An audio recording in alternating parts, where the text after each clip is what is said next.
Unë mendoj që ka disa elemente që domethënë janë të keq kuptuar në kontekstin që po flasim, domethënë pjesëmarrja aktive e muslimanit në shoqëni.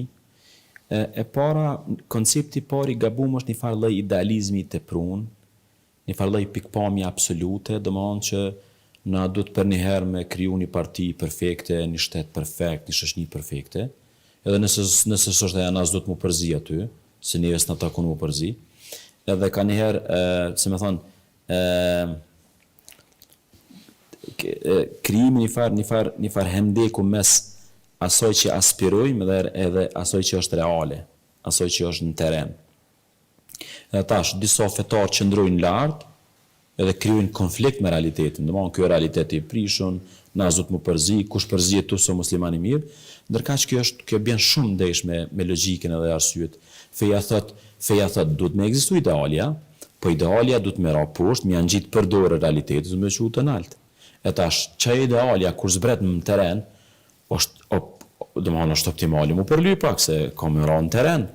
Edhe atë teren duhet me ngrit, duhet me tutje. Që kjo është problemi i parë, domethënë ka njëherë pikpamjet shumë perfekte i dëmtojnë pikpamjet e mira ose pikpamjet më pak të mira. Domethënë ajo që nuk zihet e tëra, nuk lihet e tëra.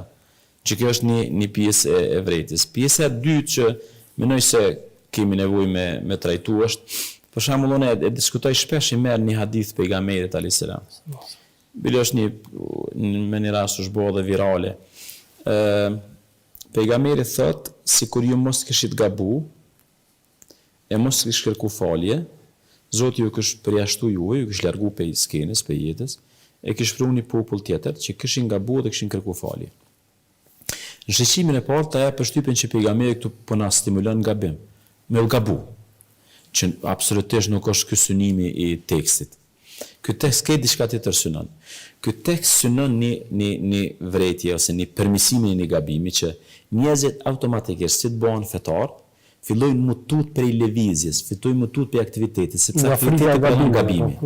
Edhe tash për mos me gabu, më mirë me najt pasive. Dhe për një mos puno kur gjë, s'gabon asnjëherë. Tash vjen pejgamberi alayhis salam me këtë citat edhe thot, ju duni me lëviz, duni me gabu edhe me kërku falje. Më është proces i natyrshëm. Prandaj kur thot gaboni dhe kërkoni falje, në rreshta na thot lëvizni.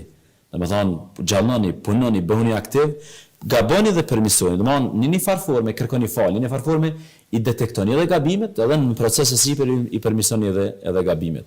Kështu që është jashtëzakonisht e rëndësishme kjo pjesë, se kjo feja faktikisht. Feja nuk synon me kriju me laçe. Domethënë nëse ashtu, siç na kish kriju Zoti që ka pas me laçet aty. Feja ka dashur me kriju një qenie e cila i ka krejt të botë më rana ti, qenie komplekse, e ka botën e shpirtënore, botën fizike, botën emocionale krejt, edhe tash përpjekja me ekuilibru krejt këto botë më rana nesh është madhështia e njeriut në këtë rast.